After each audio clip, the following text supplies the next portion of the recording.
For the past few years, it's been really hard to find any affordable Japanese whiskeys that have an age statement on them, but I've got one. Is it worth the price?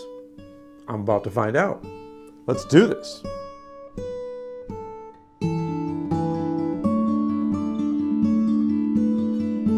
Welcome to Whisky Riffs. I'm Kevin, and today I have a Japanese whiskey with an actual age statement on it. This is the Yamazaki 12. It's a Japanese single malt whiskey, and it's at 43% ABV. It's from Suntory, but right now, it's going in my glass. This Yamazaki 12 has been aged in Mizunara casks, which are basically an oak variant that's grown in Japan. Yamazaki whiskey is Suntory's flagship single malt whiskey from Japan's first and oldest malt distillery. And the screw top is okay. Don't get confused that good whiskeys have corks and bad whiskeys have screw tops. The Suntory distillery has a long history. In 1899, Shinjiro Tori started Tori Shoten to produce and sell wine. Construction on the Suntory distillery was started in 1923, and the first Suntory white label whiskey came out around 1929. In the 1990s, Suntory expanded his business to include other food and beverages, which is kind of strange to me. And in 2014, it became Beam Suntory. And now you have this massive fourth or fifth largest whiskey distributor in the world that exists in Beam Suntory. Now, why am I so excited about the fact that this has an age statement on it? Well, Japanese whiskey got real popular a few years ago, and they didn't expect to have so much demand because the whiskey industry was having a downturn in the 80s and 90s, and they just didn't have enough whiskey. So people started buying more Japanese whiskey, and they couldn't keep up with the supply, and they wanted to have more aged whiskey. So they held back some of their whiskey. They produced some that was non-age statement. They took the age statement off a lot of their bottles just so they could produce enough whiskey to sell to people. And, you know, every time you cause a rarity of something like whiskey, the demand goes up and the price goes up with it.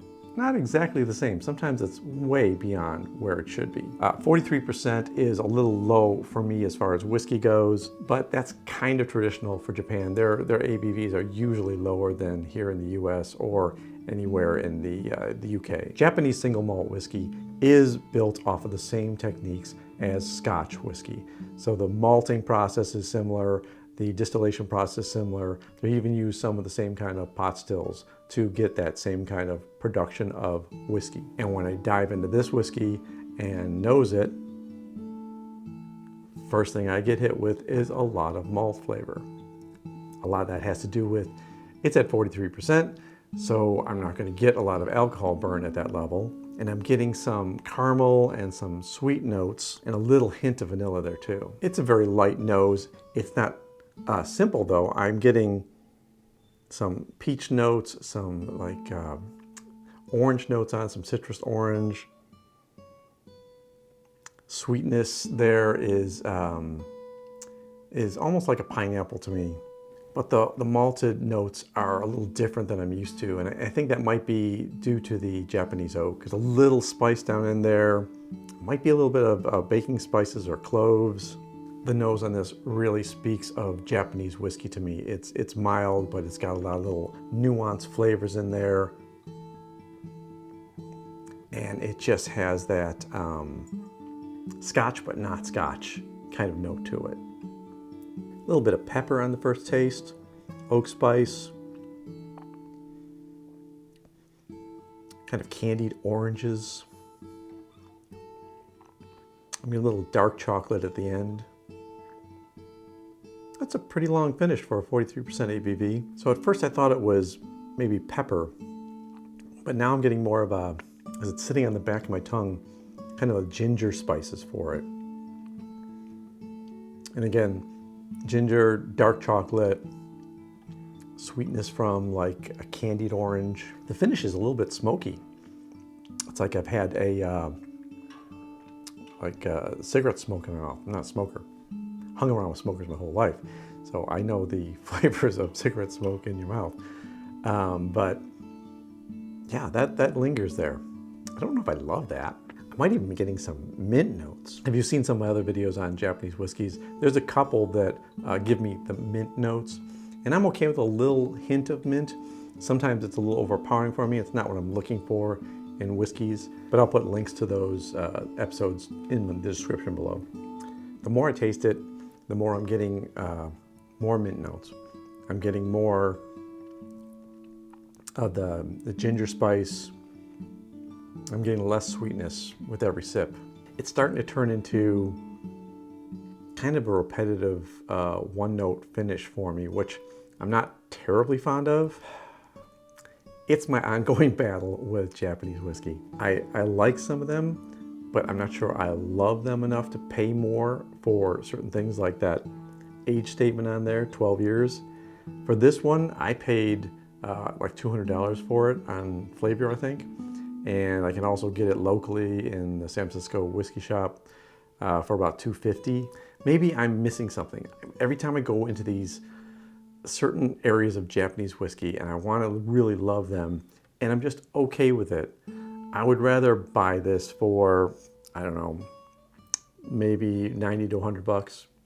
It might be a decent whiskey to have around. $250. I got some other whiskeys that I would gladly pay for before this one. I'm not saying I don't like this whiskey. I'm just saying that I don't like it enough for that price point. But hey, if you like this whiskey, I'd love to hear about it. And if you like this video, I'd really appreciate it if you'd hit the like button on it and spread it around YouTube a little bit more. It really helps get my videos out there and shares my content with more people. So would I recommend this whiskey? I wouldn't, but this is not my wheelhouse. I'm not a fan of overpaying for Japanese whiskey. I love Scotch malt whiskey. I think it's fantastic. I love that Japan has unique flavor profiles and everything that goes along with their whiskeys that are also, many of them, single malt whiskeys. And I love American single malt whiskeys.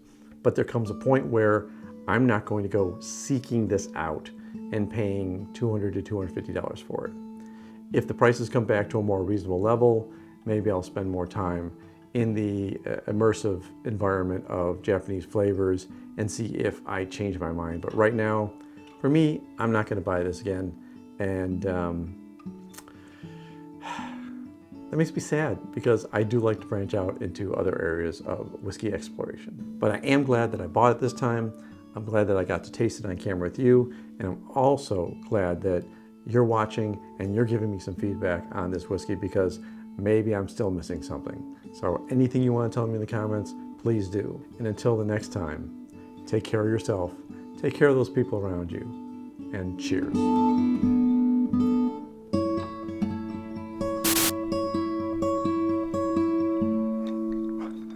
It's not a cork.